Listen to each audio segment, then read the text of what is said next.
It's December. In fact, the middle of December. It's cold, the waterfall's shut off, and the pond is looking really, really sad right now. But where are the koi?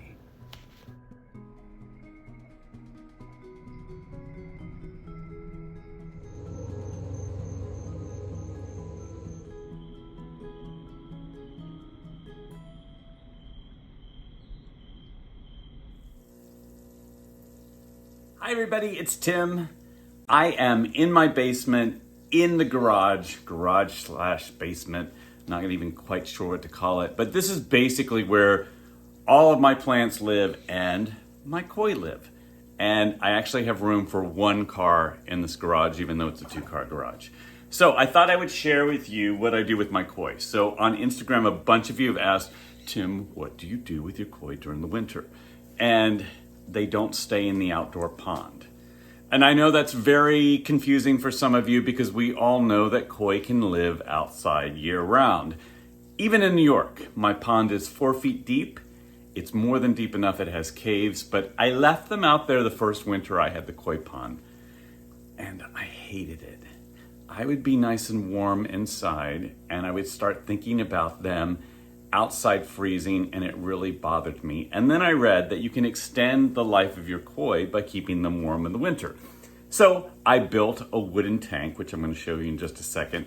I had an old liner, I put it in, I've got filters, and they seem really, really happy in here, and I get to enjoy them because I get to see them all winter long and feed them. When they're in the pond outside, when it's cold, they disappear. They're like in a semi-hibernation state, and it just, you don't get to see them for a couple months. You're wondering if they're alive, if something got them. I have predators around. They've luckily left the koi pond alone. So far, so good. I even saw a mink out there one day, and I was like, oh no, this is gonna be the end of it. It could have been a weasel, all right, but let's say it's a mink. It just always bothers me. So this way I have control of what's happening to them during the wintertime. And I also wanted to show you that I have my papyrus here, and it actually is in the water, and it helps with the fish, and it helps with the papyrus because it gets lots of nutrients from the fish. And then I'm just gonna grab this here. I water all my plants down here by using the fish water. So I will basically just dump this in there, water all my plants, all my tropicals, and then I fill this back up. So the fish benefit by getting some nice clean water, the plants benefit by getting lots of nutrients, and so it is a symbiotic relationship here going on in the garage. But I wanna show you the fish, I wanna show you the setup and what's going on with it. And here they are, my collection of koi. Some of them are regular koi, some of them are butterfly koi, which you can see that one right there. It has more like I almost want to call it a guppy tail to them.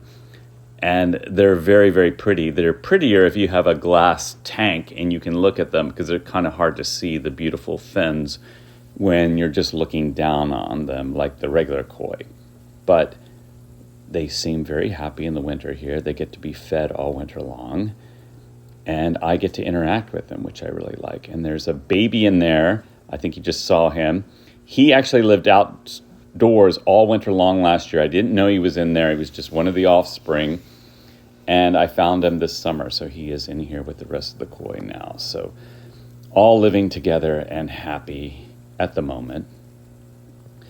And I just have some milk crates in here keeping the plants up high enough to be out of the water. And you can see my setup here. My papyrus is back there. My wood frame is just plywood on the back of a frame with a vinyl cover. It all works well. My filters.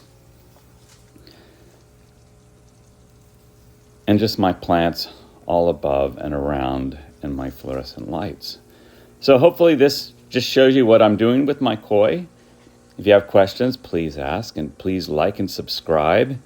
And thank you for watching my channel. I enjoy sharing everything I'm doing.